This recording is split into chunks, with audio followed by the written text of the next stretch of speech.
குரங்கு வந்து நம்முடைய அசோக வனமெல்லாம் அழித்து காவலாளிகள் யாவரையும் கொன்றுவிட்டது.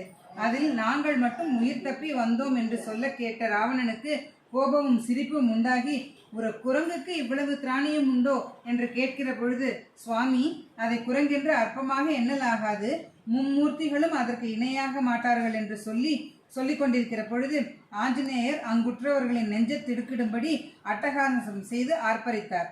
அந்த முழக்கமானது ராவணனுடைய 20 செவிகளிலும் நுழைந்தது.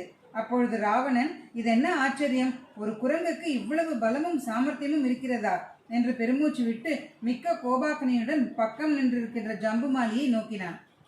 ஜம்புமாலி வதம். ஜம்புமாலியை பார்த்து, நீ சென்று அந்த குரங்கை கொல்லாமல் பிடித்து வர வேண்டும் என்று ஆக்ஞை செய்து அனுப்பினான். அப்படியே விடைபெற்ற ஜம்புமாலி தன் சேனைகளுடன் அசோகவனத்திற்கு சென்றான். அப்பொழுது அனுமார் இன்னும் ராட்சதால் ஏன் யுத்தத்திற்கு வரவில்லை என்று அந்த சோலையில் உள்ள